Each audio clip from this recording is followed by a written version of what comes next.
Apps. I'm Katie. And we're so excited that you're here on a rare Wednesday night instead of Tuesday, which is quite exciting because there is a ton to talk about tonight. There's so much. But before we get into any of that, we have to wish our good friend Dylan a very happy birthday. So happy birthday, Dylan. Hope you're having a fantastic one and hope you actually see this. I hope you make a wish and I hope it comes true. Exactly. All right, Katie, what should people do? You should go into the chat wherever you're watching this, and you should say really nice things if you want to ask us questions about any of the topics tonight. Indiana's making a whole lot of noise. So if you want to ask us about anything, if you want to participate in the chat tonight, be sure to go in there because that is the best place to do it. It is the interact with other Disney fans. Exactly. And it is the best place to talk about all of the topics that we're having tonight, including a development deal that was approved today by the Central Florida Tourism Oversight District, formerly known as the Reedy Creek Improvement District for Walt Disney World Resort, that covers the next 15 years, but in some ways also 20. It's a little bit complicated. That's okay. You don't need to know all that. What you do need to know, though, is it seems that the conflict between the Walt Disney Company and some Florida leaders is pretty much over. Yes. Since they have come up with a deal that doesn't really change a lot for Walt Disney World from what I'm reading. Like it's, you really don't like your collar tonight, do you, buddy? He's literally been going the entire time. But it covers. No, he's done. He potentially, Walt Disney World could have a new theme park, a fifth gate, 2 minor parks, which could be 2 like water parks if they so choose, and could see investment of $17 billion over the course of the next 20 years into the area. And I think in return, the district continues to provide municipal services and some upgrades, and it basically people play nice stuff. Yes. Basically, people play nice. I personally, everybody's like, fifth gate. I'm like, put the money into the parks that already exist, is my humble opinion. But hey, I'm just a guy. What do I know? I'm good with either. Like, if you get more in the parks they have, great. If you get more in, the thing I do like about a fifth gate versus putting more in parks that are already there is you have more room for the park feel. Yeah. And I do like that in Florida, where it's a little bit more spread out and you have some areas, especially like Disney's Animal Kingdom, where it's truly just nature. And you can just enjoy that. And so I'm a fan of that. And either's good. Either's good. All right, moving right along, there was a new Donald Duck short released on Sunday for Donald Duck's 90th birthday. It is called DIY Duck, and it shows what happens to Donald Duck when he decides to change a light bulb that did need changing. And of course, everything goes wrong, and it leads to an explosive moment of Donald's temper for multiple reasons. What did you think of this short, Katie? It is the most Donald Duck short. It feels like it could have been put out in the 50s or 60s. It is the first Donald Duck short since the 60s. Yeah, but it feels in that realm. Like, it feels very spot on. The end of the short, it's so like, well, of course that's what happened. Mm-hmm. Like, it is such a Donald Duck, Murphy's Law, whatever, and then the hilarity of his temper playing out in response. Yep. Absolutely fantastic. I love Donald Duck. The thing I noticed immediately when I watched it on Sunday morning was the music. And the music is pulled from old shorts and movies back in the 50s and 60s. And so you notice it's all the old composers that did the movies back then.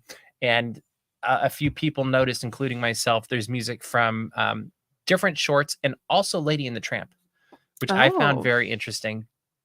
Yes, it's on Disney Plus. It's also on YouTube. And if you go to our article, which will be in the show notes afterwards, we have it on DAPS as well. And it's very, like, I thought it was very charming and very fun to watch and listen to, because they did use Clarence Nash's original recordings from the archives to voice Donald Duck, which just made it have even more of that retro feel. Yeah. And And I'm all for this. And there's a new movie coming out from Looney Tunes that's very much that classic 2D thing. And I'm like, maybe 2D is far enough out now that it's retro and It's back again. They can bring it back. I would be all for that. I hope we get more of these. I'd like to see a Mickey Mouse one next, in that style. Like, I'd like to see that 50s and 60s style come back more.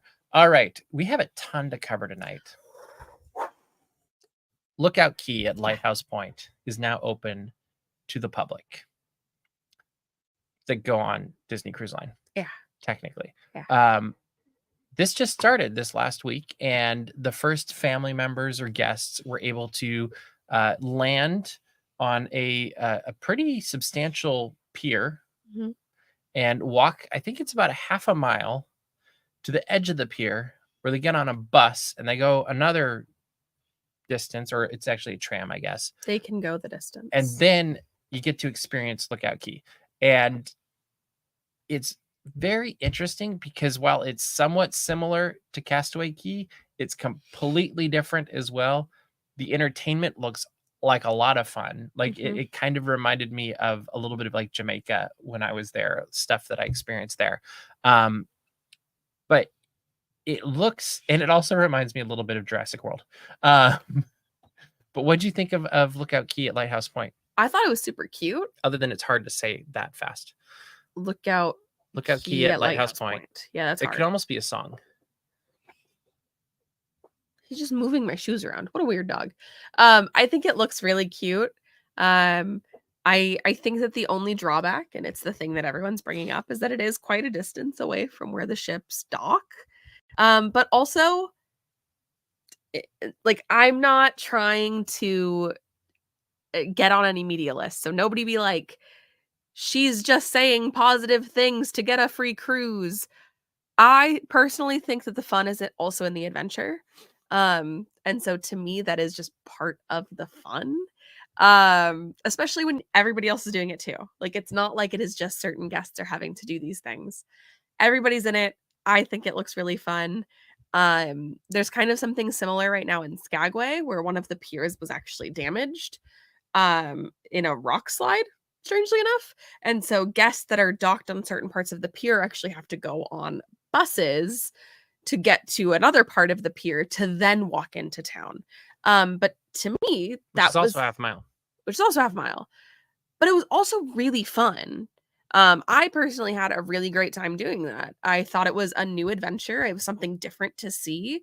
And so personally, I think it's the mindset that you have going into it of, if it's going to be a good time, it is. If it's going to be a bad time, it is. And I think that you should have a positive mindset. And what do you think about the island itself? Looks great. I think it's cute. Okay. Yeah, I agree. I agree with it too. The food looks fun. The entertainment looks fun. You know, the service is going to be fantastic. The thing that I am most intrigued by, though, with all of this is the architecture and the engineering. Okay. For two reasons. One, it looks really cool. Like it really does have, it kind of almost reminds me of the old Leaf feel of Downtown Disney. Like when you look at how the different covers are. But then the other part, this is the Bahamas. They can get some like hurricanes. Yeah. So you've got to think that these are built to not just look cool, but also withstand some really strong weather. And that goes for the pier as well. And I was thinking about this the other day while I was looking at the coverage coming out of the Bahamas, of all the different sites. I was like, yeah, it's a walk. It's fine. My thought was like, how does that all work when there's a storm? Because like that ship is just out there. Like I feel like it could get buffeted there, but maybe it's on a side of the island that protects it or something. Or maybe it has to leave before the waves get too much and the dinosaurs break out. Like so much of it makes me think of Jurassic World. I love it. And then the kids get into their little circle pods, and on their circle pods, they But like it's gorgeous, which is part of like as terrifying as Jurassic World and Jurassic Park is. It's always beautiful. And Jurassic Park just had its 30th anniversary yesterday, I think. Terrifying as it is, it's gorgeous, and it's a place you want to go. Like even if you've watched Camp Cretaceous, the kids are basically living that The people go to version. Jurassic Park for a reason. They're something, yeah. But it looks even animated form. It looks great. And so yeah, I would love. I don't know which one I would like to experience more, Castaway Cay or Lookout. Yeah, Lookout Cay. But I think from a curiosity perspective, Lookout Cay is so much more intriguing to me. Mm-hmm. Like I want to see how that pier works. I want to see how those different buildings and bungalows work. Like I just think it all is so fascinating the way they pulled it together, and just to see how it handles the weather. Like ask people. I'm very curious about all that. So maybe someday, who knows? We'll see. All right, there's a lot more things to talk about. We got new details and new images of The Little Mermaid, a musical adventure that is going to be opening at Disney's Hollywood Studios this fall. And the thing that I think is interesting is it's not a complete modification, I guess you could say, of Ariel's, was it Voyage Under the Sea or whatever, which was the old version that was there. This one's going to be reimagined. It's going to use traditional puppetry and digital puppetry, it looks like. They're going to use both digital and live action moments. They're adding in the Daughters of Triton song at the beginning of it, which that's going to use some of the new technological magic, I guess we could call it. And Max is in it. But I love Max. Yes. But like I am so intrigued. Yes, they do like the word adventure. I am so intrigued by this show. So close to Ariel's Undersea Adventure, by the way. Is it The Little Mermaid Ariel's Undersea Adventure? Is that the official name of the attraction? No. Yeah. This is The Little Mermaid, a musical adventure. Oh, yeah. But I think it's The Little Mermaid Ariel's Undersea Adventure is the attraction in California. Maybe they should put all of these on the Disney Adventure ship. The ship. Yeah. I love it. And then Adventures by Disney could go on the Disney Adventure. On the Disney Adventure. The Little Mermaid, a musical adventure, followed by it could be one of those tube things, those water tubes. Oh, yeah. Because then you could have The Little Mermaid, Ariel's Undersea Adventure, which would be you, like, instead of Mickey Mouse, you'd be seeing and then moments from The Little Mermaid. And then when you land, you splash. At the end, you splash. But you're on land. But there is a poster of Disney California Adventure. 1.0. 1.0, obviously. I love this. I love Max. I think that Max is amazing. The Little Mermaid was my favorite Disney movie growing up. Ariel is still my favorite princess. The Daughters of Triton song, obviously it's the very beginning of the movie. Of course, it's what I remember the most from being a kid. But specifically, when Sebastian comes out in his little chariot and he the music unfolds and he does his little tap. That to me is that comes on and I'm like, oh, I am sat. This is a great movie. It reminds me of my childhood. So the fact that that's coming out in this musical adventure, I'm happy about it. And it's inspired by the original animated feature, which I think is a good idea. And so hopefully Sebastian rides out on a little chariot, and then I'm kind of hoping he's a puppet again, because I think he was I a love puppet Sebastian, before, wasn't he? Or a little kind of I think he was a puppet. But no, I would love to see that, and I hope it also means that we're getting more songs from the movie. You can't go wrong with that. I don't know that we're gonna get Les Poissons, but that would be hilarious. I think that would be a showstopper. It's such a I don't want to say it's underrated. It totally is underrated. But it's not the one people go to. It's always Under the Sea. Under the Sea or Kiss the Party Girl. Or Part of Your World. Or Part of Your World. Those are the big three. Yeah. I would love to see it personally. And Poor Unfortunate Souls now. It's got a lot of good music. But yeah, I hope they go with that stuff. I hope they don't lean into the Broadway too much, or the don't update it too much. Keep it. Let me have the original movie. Into the nostalgia. Update the technology and the magic of how you tell a story, but keep the story basically looking and sounding the way you remembered it. And I think then you're good to go. I also think it's fantastic that they're adding more theater into Disney's Hollywood Studios. Yeah. I just think you can't go wrong, especially at Walt Disney World, with more theater that's indoors. Hollywood Studios. Because it gives you a way to get out of the heat for an hour or 45 minutes. And into shade. We don't know how long the show is yet. Air-conditioned shade, no. So I hope it's not too short also. I think under a half an hour would be great, but I think half an hour is kind of the sweet spot, between 22 and 30 minutes. Like if I were in charge. Like Frozen Live at the Hyperion or Aladdin. That one was too long. What was it called? Aladdin, a Musical Spectacular. Yes. Aladdin or Finding Nemo. Old or new version? The new version's much shorter. So the old versions are like 45 minutes ish. I like the new version of Nemo. New version's cute. I like them both. Like they both have. But I like that it's a little bit shorter. Okay. I only saw the old version once. Okay. I like them both. All right. That's all. That's not all that's new. It's not all that's new. Because they had so much to cover this week. So CommuniCore Hall and CommuniCore Plaza are now open in Epcot.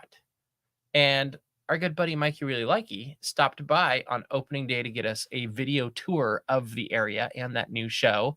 And so that video is up on our website and also on our YouTube channel, the one and only Daps Magic channel. And you can see it all. What do you think of this new area? I like it. I think happy. I think that CommuniCore has shade. It has seating. It has the things that people in Epcot want. I think that the backdrops for the character meet and greets are very cute. I saw that the Rainbow Tunnel is back in a sense. That makes me happy.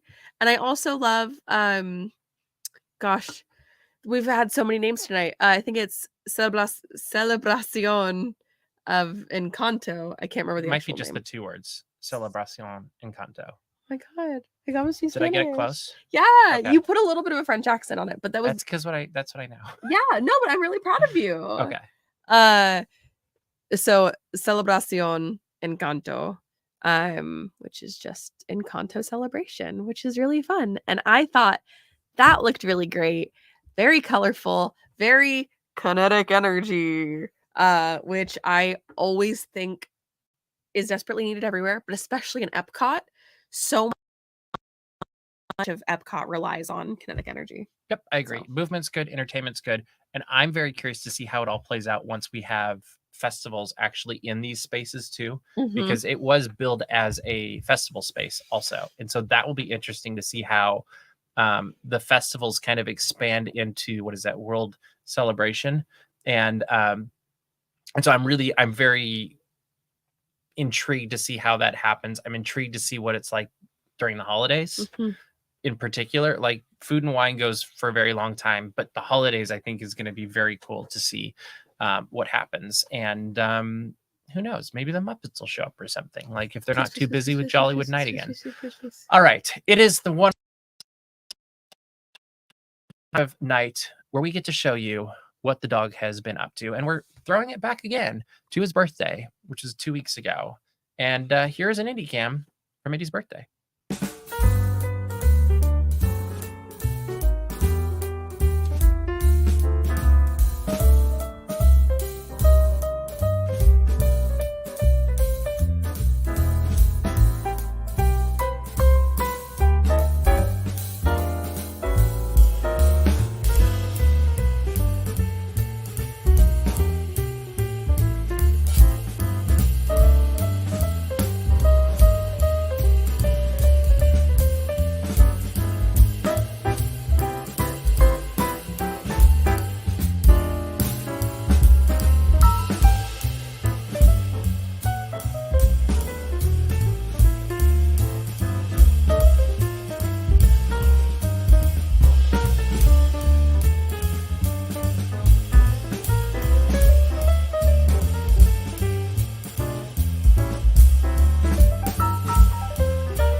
He's like, Dad, don't take it away.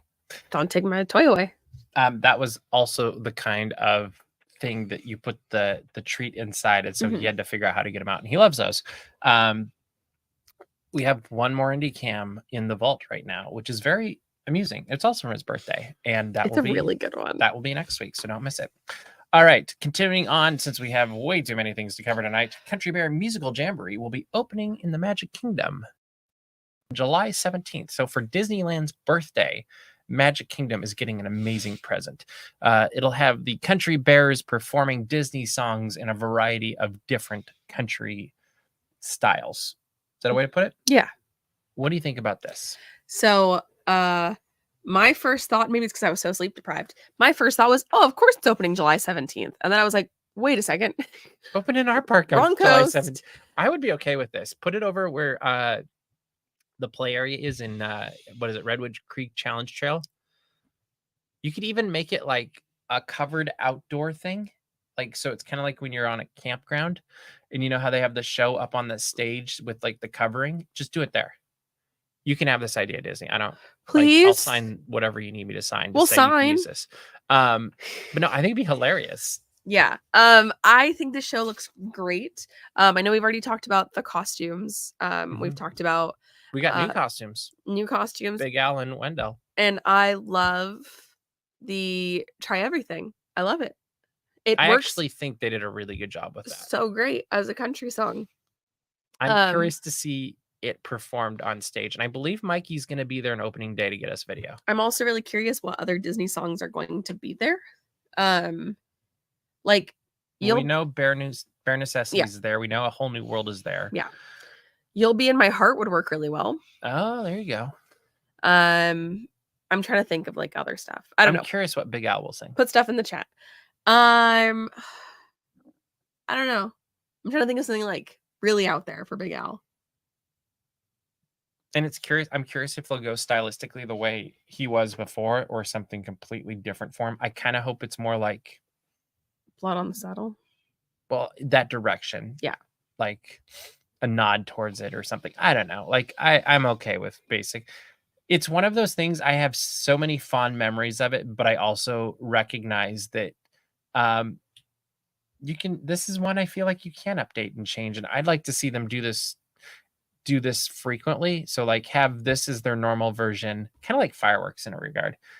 Do this in the normal version, have a holiday version. I don't know. Halloween version would be hilarious. Yeah. Out there would be good. Mm-hmm. I like that. I am curious if Davy Crockett comes back, because that is a Disney song that's country. It's true. Like that one, the whole like Born on a Mountaintop part, like that could all still happen. I don't know. To go Hunchback, but to go weirder, Hellfire. But really slow. And Big Al does it. Big Al does it. That's the answer. Let us know what you think Big Al should sing in the chat or in the comments if you're listening or watching this later. I think there's a few songs. That's funny. Winnie the Pooh could be funny. I don't know. That would also be a nod to the attraction that replaced them at Disneyland. That would be great. All right. We also learned more about Tiana's Bayou Adventure this week, which is opening on June 28th. Hard to believe it's almost here. They had a big media presentation over in Florida for people that came from all around the world, really, it looked like. And the thing I'm happy about is you have all of these different people with different walks of lives coming in and talking what a fun celebration and ride it is. There's been a lot of different opinions on the stories. Like in general, I think it's being reviewed pretty well, with some people saying there's too much stories that are trying to intertwine, other people saying there's not enough story. And at the end of the day, I think that's almost probably more of a super fan or someone who's in this industry nitpicking it, which is what we do. But they're all walking away smiling. And at the end of the day, isn't that really what it's all about? Is just going and having a good time. And the thing I hear a lot is it's a dark ride that that's on a flume, like a Fantasyland dark ride in a flume, which kind of it already was before. But I'm excited to try this whenever we get a chance. I'm really excited about it. I think it's great. Can we please get a Disneyland announcement? That would be super great for this. I'm excited about it. I actually thought we were gonna get one this week. I know, so did I. I kind of hoped. I was like, oh, maybe since they're doing the media thing in Florida, that means they'll be like, here, Disneyland, here's when you get to open. So maybe soon. Maybe. That'd be great. I'm really looking forward to this. Splash Mountain was not my favorite attraction simply because of the type of attraction that it was. And I also had zero connection to the story. And the only reason I knew that story was because of the attraction. And to me, that didn't work from a storytelling perspective. The reason I would go on Splash Mountain, besides the time I was forced on it 21 times in a day, for the things I do for Daps Magic, is I would go on it for like a water attraction. I wasn't necessarily going on it for story. And so I think now that the fact there is Disney characters and a story, I'm really looking forward to it. I think it's going to be super fun. And I really don't want ours to open in like fall or winter. I hope it opens early fall. Like Yeah. I don't know if that's practical or not, but I would love to see it kind of be a counterbalance to all the Halloween stuff happening in Disney California Adventure. All right, moving right along, we now know that we have a Moana for the live action film. Her name is Catherine. I don't know how to say her last name. Lagaya? I would think so, but that's my guess. She's from Sydney, Australia. She is 17 years old, and she is I don't even know what to say. They have, I guess, Samoan background and like several Islander backgrounds, so she'll be very appropriate for the role. They announced the rest of the cast as well. Based off the very little that we know about her, what do you think of this casting choice? She is so youthful. When I saw just her headshot, I was like, oh, this girl is like 8. Like she Fountain of Youth, where is it? You found it. I think she looks great. Australia? Yeah, that's my only question. Like, does she have an Australian accent? Because that could be interesting. But other than that, no, I think it's great. She like just looking at it and even reading her little statement, I was like, yeah, that works. She's also just passionate about it, and I think that that's actually something that Ali brings to the role so beautifully. And watching her Journey of Water video that came out this week, she's just so excited and so passionate, and it really seems like from what vibrancy for life. Yeah, and what she put out is she also seems like she has this vibrancy. She's so excited. She's very passionate about Moana. And to me, that's just really exciting. And I'm excited for it. The thing that can be quite exciting, I think, for Pixar fans is Pixar Chief Creative Officer Pete Docter has said, not a fan of animated Pixar films becoming live action Pixar films. And this came after a casting suggestion for Ratatouille, which he said would just be basically weird. I'm paraphrasing everything right now because I'm not looking at notes. But I thought it was very candid and impressive that he's like, yeah, I'm not really interested in that. And I don't think it would work because we work in this medium because we can do things in an animated way that you really wouldn't do in a live action way. And he specifically said he didn't think people would want to watch a movie about a rat. Toys that move and talk. A rat that cooks. I'm sorry. Let's put things in perspective for a bit. My girl Itzy's in this chat. Itzy has been standing on the fact that the premise of Ratatouille is disgusting. Put that in live action. A rat? Yeah, that would be even worse. From the streets is cooking my food? No. Nobody's going to want to eat in the parks again. That's gross. Yeah. I don't want that. It's just also like, I think that Pete Docter was very right. He also comes back and he says, this could all bite me in the rear. And it probably did, to be honest. Yeah. Like, he probably had somebody be like, yeah, you shouldn't have said that. Yeah. But I think that there's this element of fantasy. Yes, Itzy hates Ratatouille. There's an element of fantasy and fun and whimsy that I think just comes from being animated. And then the other thing he talked about was the future of Pixar, whether it's with sequels or original films. And I thought it was interesting because I think he was very realistic. He's like, there's kind of a mix that has to happen because you use the sequels to bring people back from the familiarity standpoint, and then you have the original stories, which really are a chance to be creative in a whole new way, and then hopefully lead to new stories that people connect with. And then at the end of the day, you also have the whole financial component that you have to balance with all of that. And you're spending years on each of these investments, and then you figure out how it goes. So I think it's a ridiculously hard job to have. And I like the original stuff from Pixar generally, but on the flip side, I love all of most of the Toy Story movies. We're just going to pretend 4 doesn't exist. It ended at 3. But we're going to get 5. So maybe that'll be 4. I don't know. But I liked both Monsters movies. I liked both Finding Nemo movies. Like, in general, I've found most of the Pixar films to be good. Cars 3?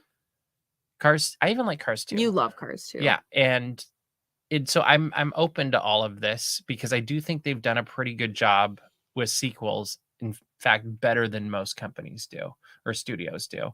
On the flip side, I really love their unique storytelling that comes from original stories because I enjoyed Luca, I enjoyed Soul.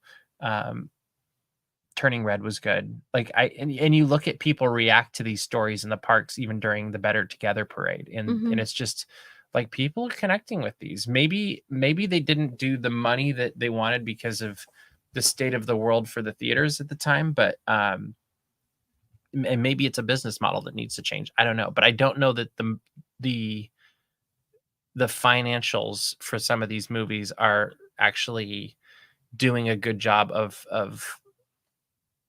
indicating what people think about the films. And Elemental also is very good. But all right, we are in Geeks Corner Plus, way into Geeks Corner Plus. If you have any questions or comments you'd like us to address, feel free to throw them in the chat. We'll watch around for a couple more minutes before we bid you all adieu. And live action Cars. The Hudson Hornet crash just got so much sadder. But I actually don't think it's that different.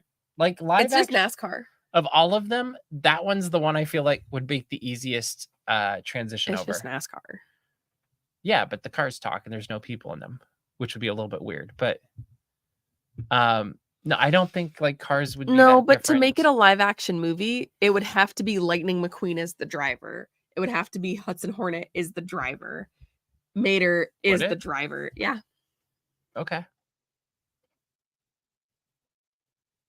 Then it's a gritty racing movie about live action Bow. Are you kidding me?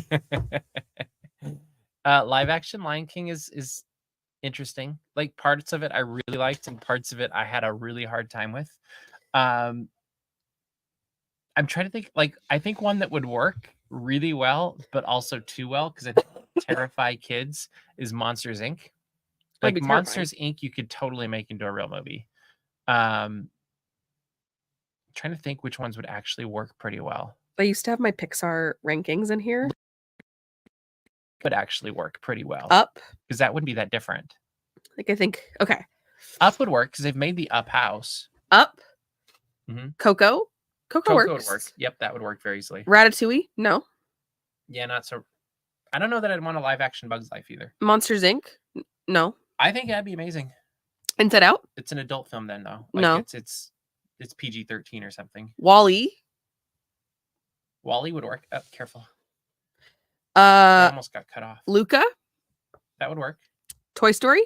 Maybe. Maybe not. Cars? I think it'd work. Finding Nemo? That could be. Well, see, Finding Nemo would be like Little Mermaid. It would get a little bit weird. The Incredibles? Yeah, that one's fine. Soul? Yeah, that one's mostly fine. Onward? Yeah, that one works. I'm not even going sequels. A Bug's Life? Okay. Brave? Yeah, that's an easy one. I mean, but see, that one would be scary too. The Good Dinosaur? Live action Jerry's Game, absolutely. I mean, they could improve on the Good Dinosaur. You know what they should do? They should do a live action Lightyear. You didn't have that in your list. I also didn't have Elemental. This is a very outdated list. True. I think the last time I updated it was 2021. So, I mean, honestly, some of their movies would be conducive to it. Should they do that? No. I think I'm all for Pixar movies, but Muppets. See, that works. Because Muppets can do anything. I'm trying to. Okay, so Pixar, Cars, Muppets. Fozzie is Mater. Who's Lightning? Probably Kermit. No. I mean, it always ends up being Kermit's not enough of a hot shot. They could make him one, though. Sally's Miss Piggy, then. Yeah, I don't know. I don't know. This is too hard. Yeah. I love... You know what? Go ahead. Gritty racing movie about the drivers. Lightning and... I feel like that movie already exists. I can't even think of his name. But he's like, thunder always comes after lightning. Kachuga. That guy, he's there with his mustache. So here's what I would like. This has nothing to do with Pixar, but it has to do with Muppets. I would like to see Muppets in the new Spaceball sequel that may or may not exist. Oh. Like, have Muppets do Spaceballs. I think that'd be hilarious. A new version, though. All right. We are running out of time. What should people do, Katie? You should go to dapsmagic.com, check out all the Disney and geek news as it happens, subscribe to our mailing list, and find our Patreon where we do a pre-show every single week for this show right here. And it's a whole lot of fun. And a lot of other stuff that you can choose what you'd like to see in the Patreon. We've been doing today's views a lot lately, which have been a lot of fun. And we'll also have some animals going up as well. Also, make sure to subscribe to our YouTube channel. We've got a ton of videos going up that are from the parks and beyond, and a whole lot of fun. You don't want to miss any of them. And we are closing in slowly but surely on 100,000 subscribers, so you can help us get there, and we'd greatly appreciate that. But that is all the time we have for you this week, so we will see you around the corner. Bye.